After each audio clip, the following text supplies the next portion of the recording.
And I got several people in the front row shaking their head. On Portland General, of course, we had a transaction we were pleased with Sierra Nevada or Sierra Pacific, and of course then that got, and that in a very small way, a very indirect way, got tied up in the California mess. They had some distribution properties in California, so some of the laws that they put in place in California were imposed on them. They couldn't sell any generation in the state of Nevada, which they needed to do to close that transaction. So in fact, at the end of the day, they had to pull out of that deal. We have another transaction that's pretty far advanced, and it might be a transaction where we would even maintain some ownership interest in that business for some time, but it's not far enough advanced to talk about right now. But and again, it's not a big issue from the standpoint of Enron. I mean, whether it happens this year, next year, or even 2 or 3 years from now, I mean, selling Portland General does not necessarily bring in cash. It brings in some cash. It brings in some cash, which is good. But it also obviously now generates cash, positive cash, and also generates net income. So that is not an asset that really is a big problem for us. Welcome back, Mr. Lay. We are all very happy. Any chance that the 2000, okay, we've done that. I think some of these were written probably after I started. That was on the stock option.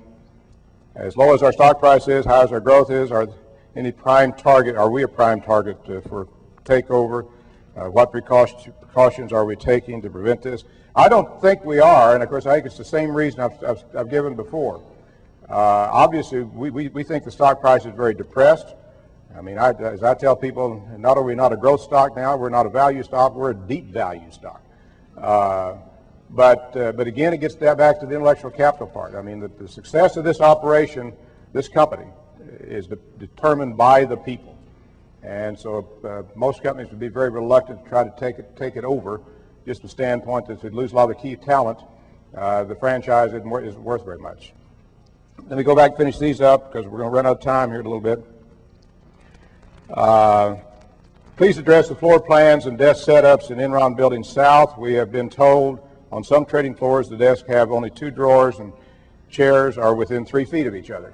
I guess that's getting back to that minimal number of people. Well, I'm told that that's not right, that you've got 4 drawers but still just 3 feet apart.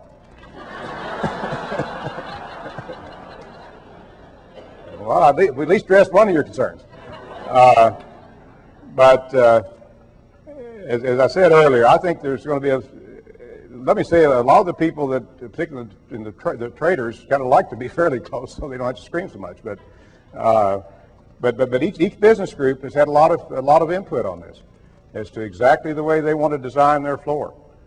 So if you don't like it, I guess you go to your business leader. That's another way to kind of shift responsibility.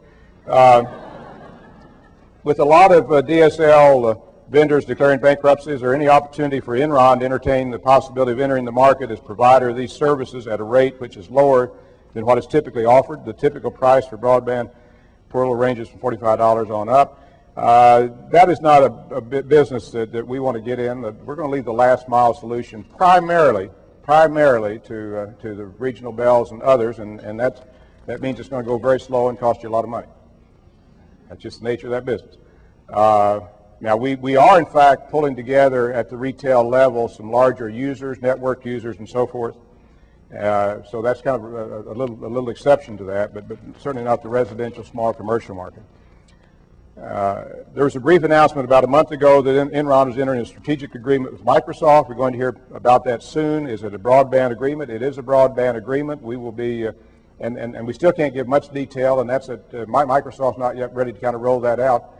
But we do have a deal with Microsoft, and we'll be providing Microsoft all of the broadband for their online, for their internet service activity. Would be doing some real-time provisioning of that. And of course, they are the second largest internet provider, I guess, and of course AOL is the largest, but that's a great contract. And that again is one of those high-quality contracts that we're certainly expecting to see more of. And another reason that we're excited that this will become a major business over the next 2 or 3 years. What is EXG? And apparently, prevents the state. I guess this came from a Yahoo article or something. The state was eventually the state was able to convince the energy provider it was in their best interest to deal, considering the PACs would enable them to build sorely needed plants. Some companies such as Reliant Energy and Enron, they list the EXG as our symbol. I think EXG apparently used to be an EOG, I think, bond issue or something that's listed publicly. So somehow they just pulled that off in the mistake. As low as our stock, okay, will Jeff's job be posted on the internet?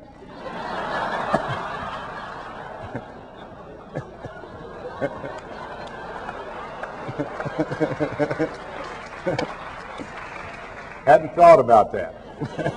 Really hadn't. Now somebody said the way you can look at this is with Jeff leaving, everybody in the organization moves up one.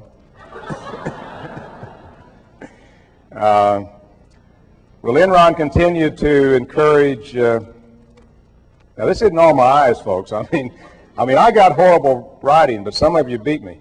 Well, that's a good question, I'm sure. Does the new stock option grant include those employees within business units that are up for sale and were awarded in cash rather than in options? That's a specific question I cannot answer. Of course, we've got to work through also like some of the foreign businesses where, in fact, even countries don't allow stock options. So clearly, there will be very few exceptions, unless they're legal exceptions. But I'm not. I'd have to know the specifics of that before I could answer that. I want to say thank you for the $1,000 traveler's checks for flood relief. They were very helpful. Everyone in community relations worked very hard to get the funds, flood victims. We're delighted we could do that. I think we did a little more for some people if they really, for loans and repayable loans in case they needed a little financing. But that was a tragedy for a lot of our employees too, as you know. Jeff often broke the stock price into operating company values. Will you keep doing that? We'll keep doing that. It's not too complicated. Clearly, the values that they were broken up into last January at the analyst meeting didn't turn out to be very realistic. But and a lot of that's market, I said. It's not just the fact they're broken up that way. Let's see. I think many of these we've handled now. Okay. Any other questions out there that anybody wants to come to a mic and ask? Here, I got just 2 or 3 more, and then. How do you deal with a manager that intimidates workers without being viewed as a troublemaker? The morale in my group is horrible because the manager communicates ineffectively and has no integrity. I think you communicate with me, or David Oxley, or Cindy Olson, or Steve King.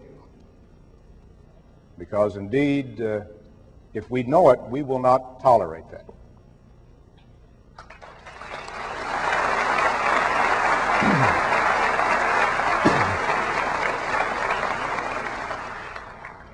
What about a succession plan for you and when you will name your chief operating officer? I was surprised I didn't get that question.